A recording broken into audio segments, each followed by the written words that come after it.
Hi viewers, welcome to our channel. இன்றைக்கி நம்ம சேனலில் சூப்பராக ஹெல்த்தியான ஒரு ரசம் ரெசிபி தாங்க பார்க்க போகிறோம்.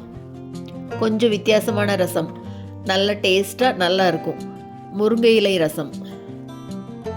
இந்த ரெசிபி எப்படி பண்ணுறதுன்னு பார்க்குறதுக்கு முன்னால் நம்ம சேனல் இன்னும் சப்ஸ்கிரைப் பண்ணலைன்னா கண்டிப்பாக சப்ஸ்கிரைப் பண்ணிடுங்க. கூடவே பக்கத்தில் இருக்கிற பெல் பட்டனையும் தட்டி விடுங்க. ஸோ நான் போடுற வீடியோ எல்லாமே உடனுக்குடனே நோட்டிஃபிகேஷனாக வந்துடும். வாங்க இந்த முருங்கை இலை ரசம் எப்படி வைக்கிறதுன்னு பார்க்கலாம்.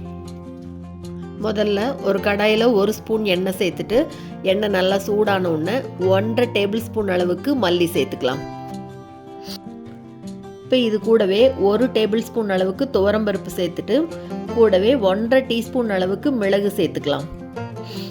இது கூட 1 டீஸ்பூன் அளவு சீரகம், காஞ்ச மிளகாய் 3 காஞ்ச மிளகாய், இது எல்லாத்தையும் சேர்த்துட்டு அடுப்பை மீடியம் ஃப்ளேமில் வச்சுட்டு நல்லா வறுத்து விட்டுக்கலாம். மல்லி நல்லா வாசனை வந்து பருப்பு பொன்னிறமாக வர வரைக்கும் வறுத்து விட்டுக்கலாம். இந்த அளவு வறுத்து பொடி பண்ணுறது வந்து 2 நாளைக்கு ரசம் வைக்கலாம். வேணால் நீங்கள் இதில் பாதியாக எடுத்துகிட்டு 1 நாளைக்கு அளவாக மட்டும் பண்ணிக்கலாம். இப்போ எல்லாமே நல்லா வறுபட்டுருச்சு. அடுப்பை ஆஃப் பண்ணிவிட்டு இதை எடுத்து ஆற வைக்கலாம். இப்போ அதே பேனில் ஒரு 1/4 கப் அளவு முருங்கைக்கீரை எடுத்து காம்பெல்லாம் நல்லா ஆஞ்சிட்டு வாஷ் பண்ணி எடுத்து வச்சுருக்கேன். அதையும் சேர்த்துக்கலாம். முருங்கைக்கீரையில் இருக்கிற அந்த ஈரமெல்லாம் போய் நல்லா கொஞ்சம் மொறுமொறுன்னு வரணும். அந்த அளவு வறுத்து விட்டுக்கலாம். பாருங்கள், அப்படியே கொஞ்சம் லைட்டாக கலர் மாறி தண்ணியெல்லாம் இழுத்துருக்கு. இலையெல்லாம் இன்னும் கொஞ்சம் மொறுமொறுன்னு வரணும். இந்த அளவுக்கு வந்தோடனே இப்போ அடுப்பை ஆஃப் பண்ணிவிட்டு இதையும் எடுத்து அந்த பருப்போடு சேர்த்து கொஞ்சம் ஆற விடலாம். எல்லாம் நல்லா ஆறுனதுக்கப்புறமா ஒரு மிக்ஸி ஜாருக்கு மாற்றிட்டு பாருங்கள், இந்த மாதிரி நல்லா பவுட்ரு பண்ணிக்கலாம். இப்போ ஒரு நெல்லிக்காய் சைஸ் புளியை நல்லா ஊற வச்சு கரைச்சி எடுத்து வச்சுருக்கேன். புளித்தண்ணி வந்து இந்த அளவு நீருக்கு இருக்கணும். இது கூட ஒரே ஒரு தக்காளியை கட் பண்ணி அதையும் சேர்த்துக்கலாம். கூடவே இந்த ரசத்துக்கு தேவையான அளவு உப்பு சேர்த்துக்கலாம். இப்போ இது கூட கொஞ்சமாக மஞ்சள் தூள் எல்லாத்தையும் சேர்த்து நல்லா கொதிக்க விடலாம். நல்லா கொதி வரட்டும் புளித்தண்ணி. புளித்தண்ணியோட பச்சை வாசனை போய் நல்லா கொதி வந்ததுக்கப்புறமா இப்போ இது கூட அரைச்சி வச்சோம் இல்லையா முருங்கை இலை பொடி, அதை வந்து 2 டேபிள் ஸ்பூன் சேர்த்துக்கிறேன்.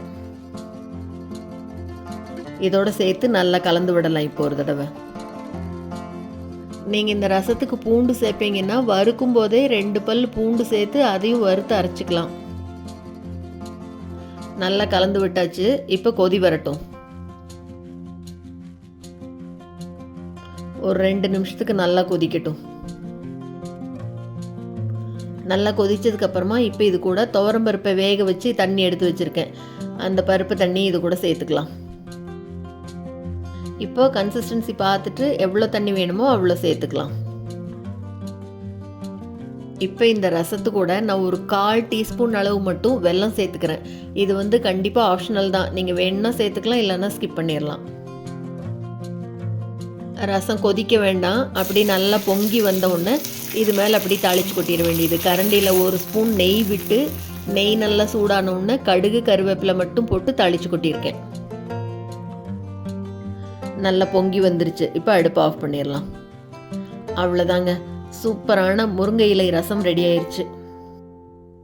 ரொம்பவே ஹெல்த்தியான இந்த ரசம் நீங்களும் செஞ்சு பார்த்துட்டு மறக்காமல் கமெண்ட் பண்ணுங்கள். இந்த வீடியோ உங்களுக்கு பிடிச்சிருந்ததுன்னா லைக் பண்ணுங்கள், ஷேர் பண்ணுங்கள், கமெண்ட் பண்ணுங்கள். மறக்காமல் நம்ம சேனலை சப்ஸ்கிரைப் பண்ணுங்கள். கூடவே பக்கத்தில் இருக்கிற பெல் பட்டனையும் தட்டி விட்டுருங்க. ஸோ நான் போடுற வீடியோ எதுவுமே மிஸ் பண்ணாமல் பார்க்கலாம். தேங்க்ஸ் ஃபார் வாட்சிங்.